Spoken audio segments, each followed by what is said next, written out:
Hi everyone, welcome to my channel. I have made a series of, or I'm making a series of Catholic Catechism, and today this video is about the Creed, and this is Lesson 5, the creation and fall of man.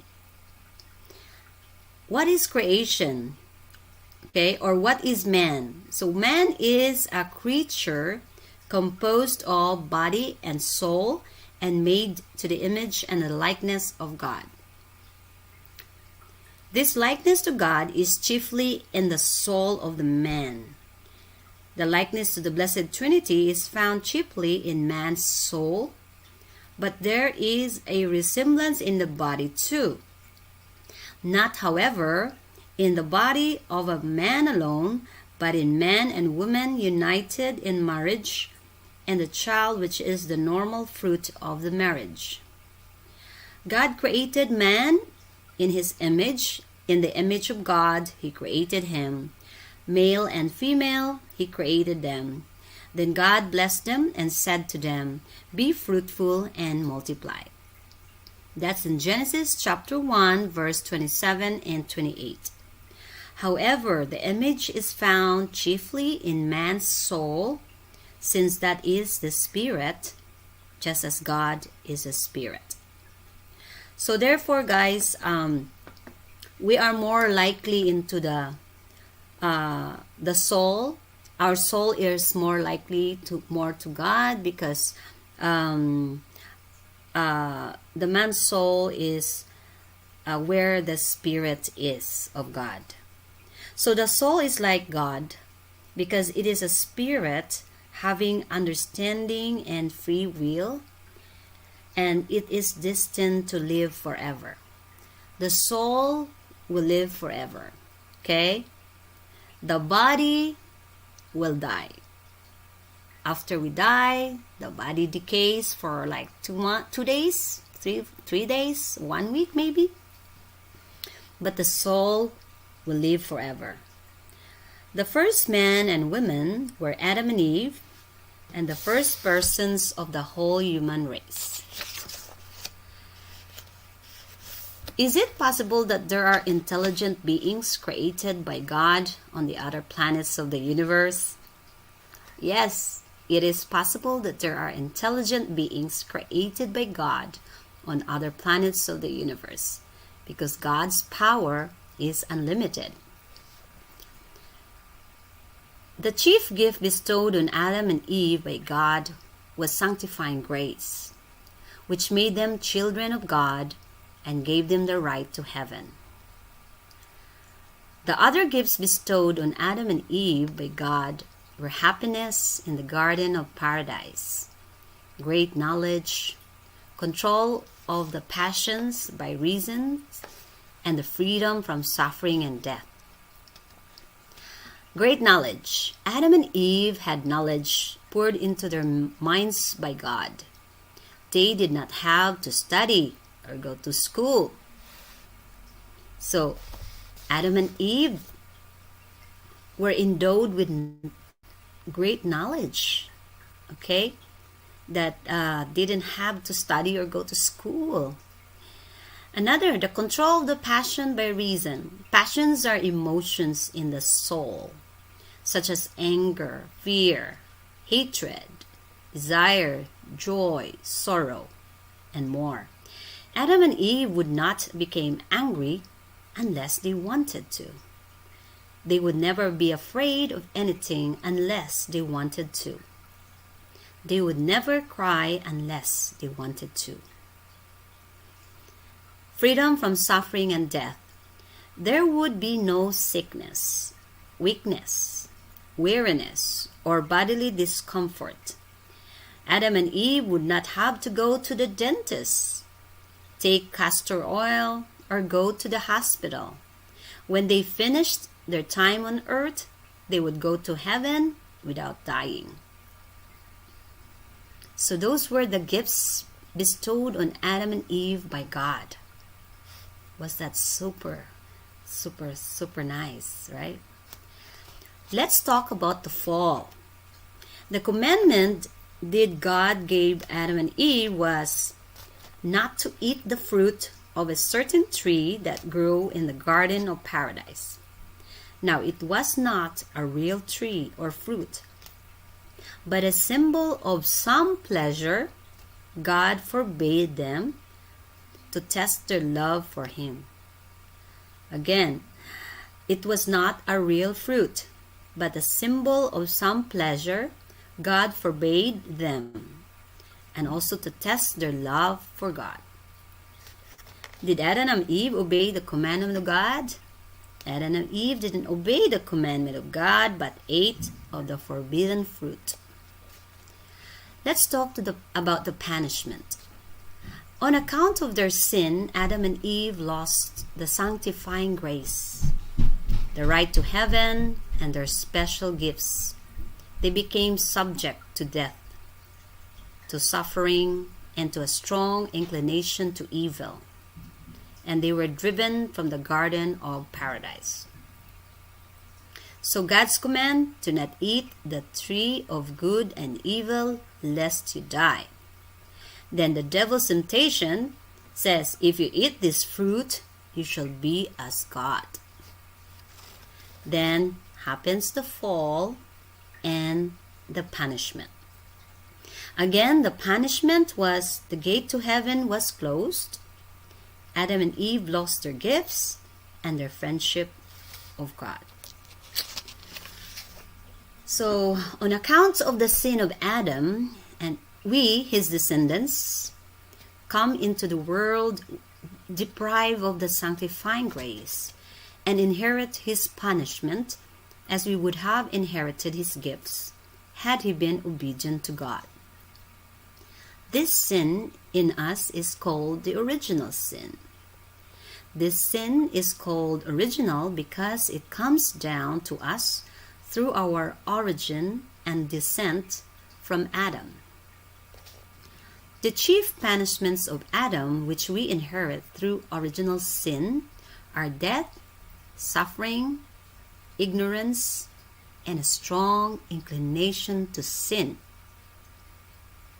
Again, the chief punishment of Adam, which we inherit through the original sin, are death. That's why we die. Suffering. That's why we have suffer for problems while we are on earth.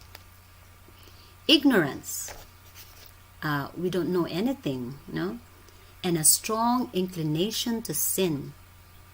So we tend to get into sin.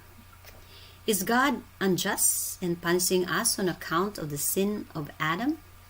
God is not unjust in punishing us on account of the sin of Adam, because original sin doesn't take away from us anything to which we have strict right as human beings, but only the free gifts which God in his goodness would have bestowed on us if Adam had not sinned.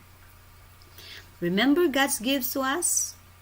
Grace, great knowledge, control of passions by reason, freedom from sickness and death. But then, the devil's gift to us was the original sin that Adam and Eve made. Now the ignorance, a strong inclination to sin, then suffering and death. The Blessed Virgin Mary was preserved from the original sin in view of the merits of her divine Son, and this privilege is called her Immaculate Conception.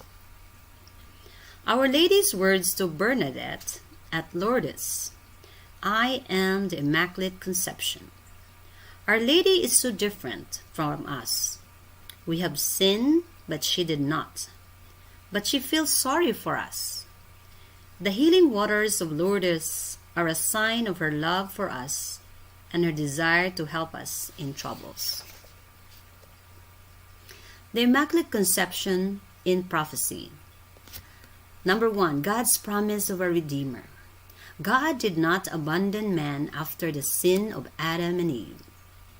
As we shall see in the following, in question 77, he promised that the devil's victory over Adam and Eve would be turned into a defeat.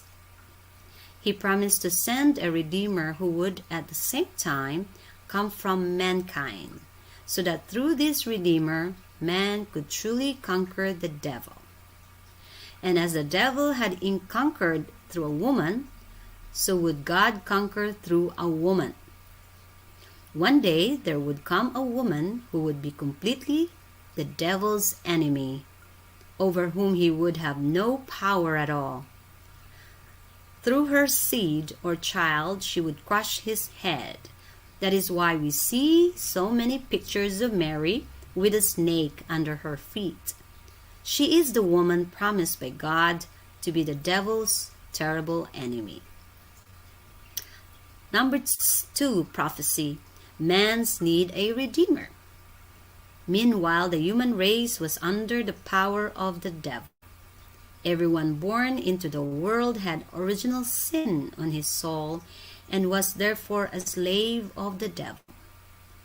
Even those who die without mortal sin on their souls could not enter heaven, but had to wait in a place or a state of rest called the bosom of Abraham by Christ in Luke 16:22, and a prison by St. Peter in 1 Peter chapter 3:19, until after the death of Christ. Men could not understand why there were sickness and suffering on earth and did not know what happened after death. God didn't send the Redeemer right away, so that men would see from all these things what a terrible thing sin was and how much they needed a Redeemer.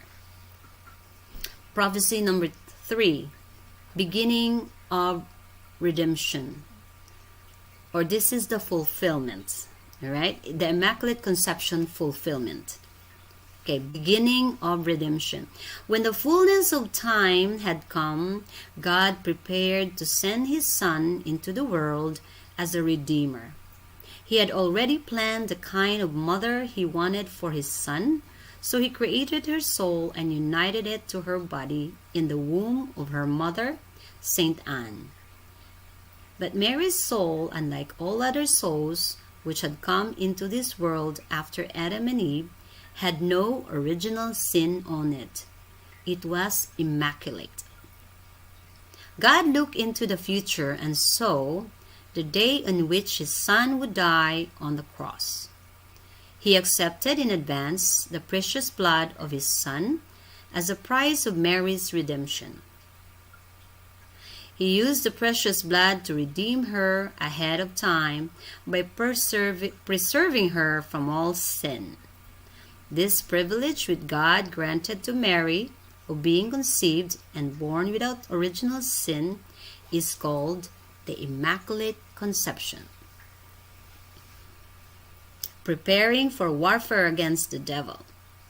As a result of her Immaculate Conception, Mary came into this world full of grace and was never under Satan's power.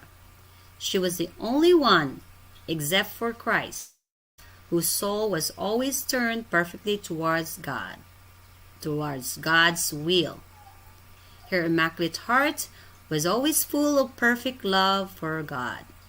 She was completely the devil's enemy and prepared for the warfare with him, which was to result in this complete defeat.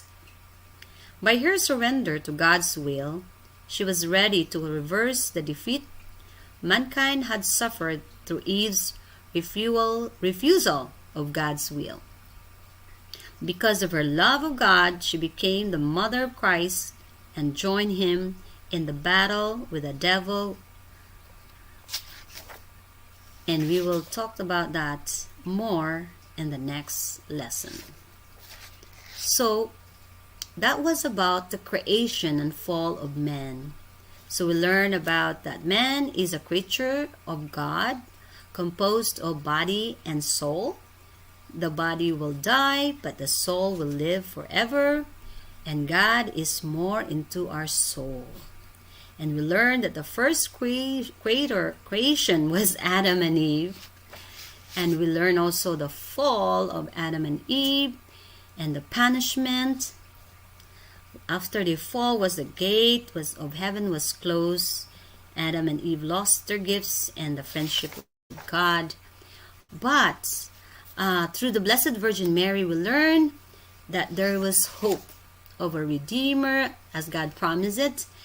And it took a while because God wants us to feel that there is a need of Redeemer. But 2,000 years ago, there was a fulfillment. It was the beginning of redemption when Jesus conceived the Son of God, Jesus Christ, being her as immaculate, free of sin, free of original sin. She was really, she was the real place for our God to be born. And again, Mama Mary, our mother, Mother of God, our mother, is here with us as she fight against Satan. Satan is so mad at Mama Mary because Mama Mary is full of grace, and so Satan cannot put her down. So let's continue to pray to our Blessed Mother, honor her, pray the Rosary as much as possible every day, so that our soul will be strong and Mama Mary will be there to help us. Thank you so much for listening and watching this video, and I hope you learned something. If you like this video, please leave your comments. For any questions or any reactions, please hit the like button or subscribe if you're new to my channel, because I'm making a series of this. And so I'll see you in the next video. Thank you so much, and God bless.